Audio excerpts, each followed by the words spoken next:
नमस्कार दोस्तों। आज मैं आपके सामने नमक का दरोगा कहानी की तात्विक समीक्षा लेकर उपस्थित हुई।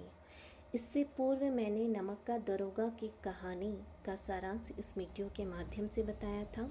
आज मैं इसकी तात्विक समीक्षा लेकर उपस्थित हुई हूँ। नमक का दरोगा कहानी प्रेमचंद की बहुचर्चित कहानियों में से एक है।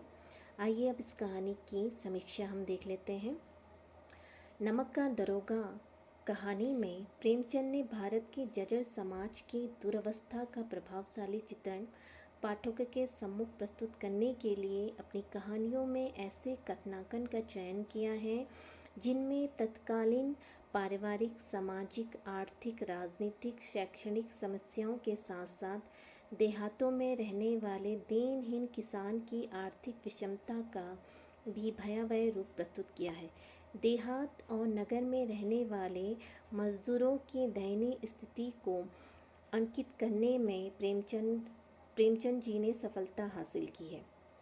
साथ ही भारत के मध्यवर्गीय परिवारों की रूढ़िवादिता एवं आडंबरीयता का निरूपण करने और उनकी समस्त स्थिति का चित्रण करने में भी लेखक ने सफलता हासिल की है।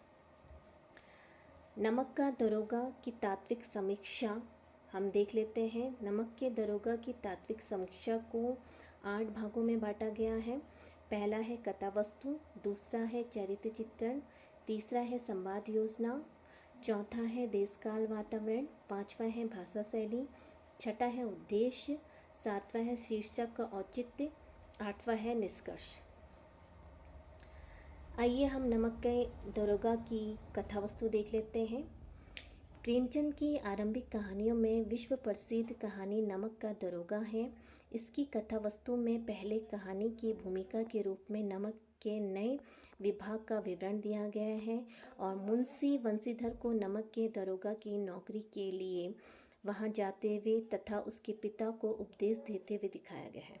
इसके उपरांत इस कहानी में मुख्य घटना प्रस्तुत की जाती है और मुंशी वंशीधर नमक का दरोगा होकर रात में नदी पार करने वाले पंडित अलुप्पीदीन की गाड़ियों को पकड़ लेता है। अलुप्पीदीन 40,000 तक रिश्वत देकर उन गाड़ियों को छुड़ाना चाहता है, पर वंशीधर उन्हें किसी भी कीमत पर नहीं छोड़ता और अलुप्पीदीन जैसे लक्ष्मी के बल पर सबको अपना बना लेने वाले व्यक्ति को भी गिरफ्तार कर देता है। अलुप्पीदीन पर मुकदमा कायम हो जाता है। पंडित अलुप्पीदीन के विरुद्ध कचहरी में दिए गए समस्त प्रमाण झूठे और निर्मूल सिद्ध हो जाते हैं और वंशीधर को दरोगा पद से इस्तीफा देना पड़ता है। यहाँ धन की धर्म पर विजय दिखाई देती है। इसके पश्चात कथा वस्तु चरम बिंदु पर पहुँचती है, जहाँ पंडित अलुप्पीदीन वंशीधर की ईमानदारी और काम के प्रति सत्यनिष्ठा को देखकर अत्यंत प्रभावित होकर वह वंशीधर के घर जाता है और उन्हें अपनी संपूर्ण जायदाद का स्थायी प्रबंधक नियुक्त कर देता है और उन्हें 6,000 वार्षिक वेतन भी देता है। इसके अलावा रोजाना का खर्च अलग, सवारी के लिए घोड़े, रहने के लिए बंगला तथा नौका चाकर मुफ्त में देता है। इस प्रकार अंत में पुनः धर्म अर्थात कर्तव्य निष्ठा एवं ईमानदारी को पुरस्कृत दिखलाकर कहानीकार ने असत्य पर सत्य की विजय दिखला दी है और यही पर कहानी समाप्त हो जाती है। बस यही कहानी का संक्षिप्त कथा वस्तु है। अब इसमें कहानी क्या चरित्र चित्रण देख लेते हैं। प्रेमचंद की आलोच्य कहानी नमक का दरोगा वैसे तो कई पात्र, परंतु सारी कथा वस्तु मुख्यतः वंशीधर पर ही केंद्रित है, जो इस कथा का नायक है और जो अपने सत्य आचरण और कर्तव्य परायणता, ईमानदारी आदि सद्गुणों से सभी अफसरों को मुग्ध कर देता है। उसका धैर्य ही उसका मित्र है, बुद्धि उसकी पथ प्रदर्शक है और आत्मा स्वावलंबन ही उसका सहायक है।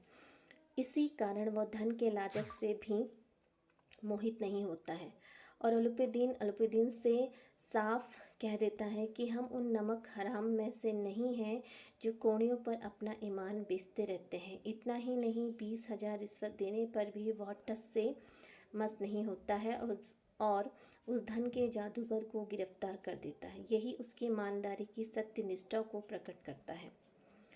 आइए अब इस कहानी में संवाद योजना हम देख लेते हैं। प्रेमचंद ने संवाद के माध्यम से न केवल पात्रों की चारित्रिक विशेषताओं का उद्घाटन किया है, बल्कि कथा सूत्रों को आगे बढ़ाने के कार्य को भी कुशलतापूर्वक संपादित किया है। नमक का दरोगा में संवाद चरित्रों की वास्तविक या यथार्थ रूप को अभिव्यक्त करते हैं, साथ ही साथ पात्र के व्यक्तित्व में आए परिवर्तन को भी उजागर करते हैं। इस कहानी में संवाद उद्देश्यपूर्ण है और उनमें प्रयुक्त भाषा सहज और स्वाभाविक है। उदाहरण के लिए निम्नलिखित संवाद को देखिए, जो संक्षिप्त, सरल और सटीक रूप से प्रस्तुत किया गया है।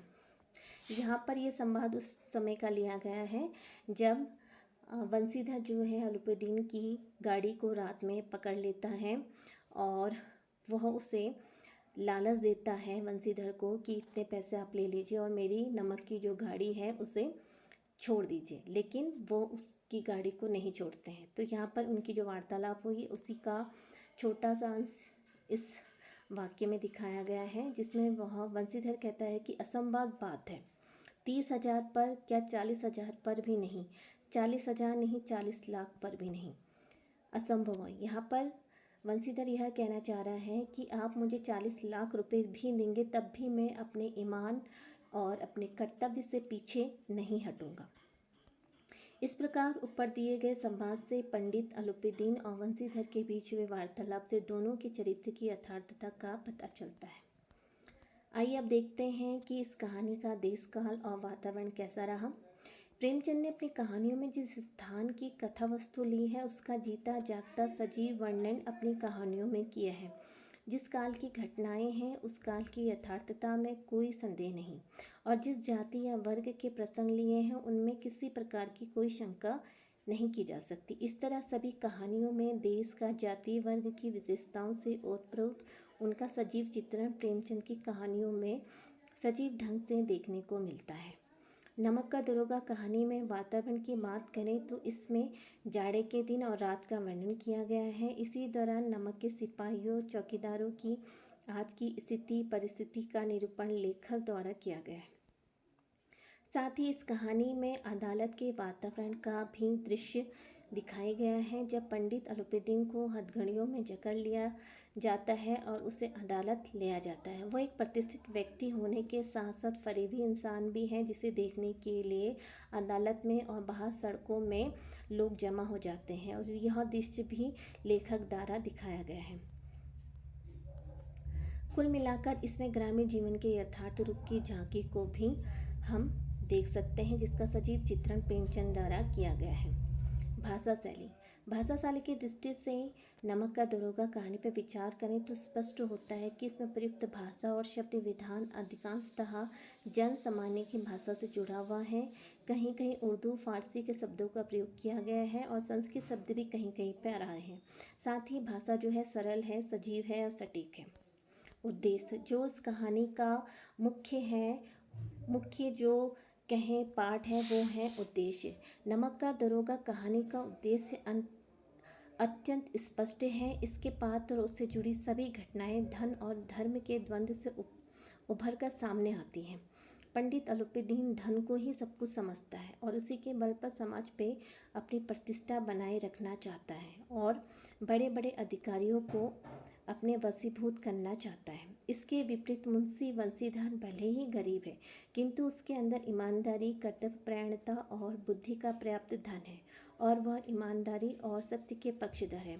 अपनी इस कर्तव्यपरायणता और ईमानदारी के बल पर वह पंडित अलुपुद्दीन जैसे धन के अहंकार में जीने वाले प्राणी को भी गिरफ्तार कर लेता है। यह अलग बात है कि धन के बल पर पंडित अलुपुद्दीन अदालत में जीत जाता है, किंतु वह वंशीधर की ईमानदारी और कर्तव्यनिष्ठा के प्रति नतमस्तक हो जाता है और उसका नतमस्तक होना ही वंशीधर को प्रार्थना करके उसे अपने पद के लिए, अपने वहाँ नौकरी के लिए राजी कर देना और अलुपुद्दीन के स्वभाव में जो परिवर्तन हो जाता है वही सत्य पर धर्म की विजय को घोषित करता है। कहने का अभिप्राय यह है कि कहानी का उद्देश्य भीतर से आदर्श की ओर गया और इस तरह जाने में यथार्थ की पूरी तरह से उभर कर सामने आया है और अंततः आदर्श ने बाजी मार ली है।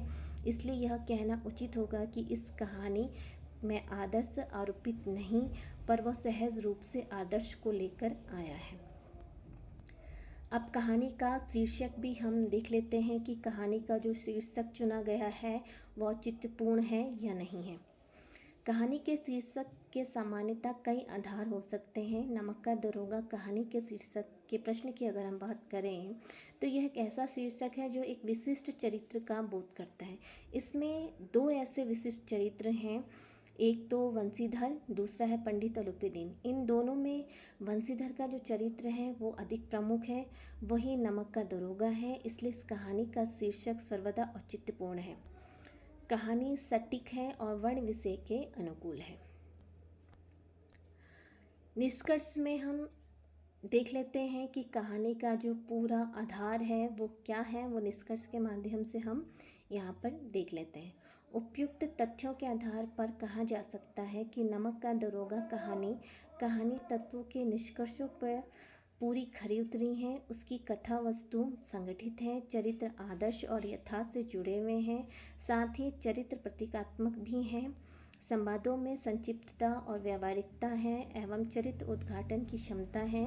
वातावरण निर्माण अथवा प्रस्तुति कहानी के वर्ण विषय के अनुकूल है।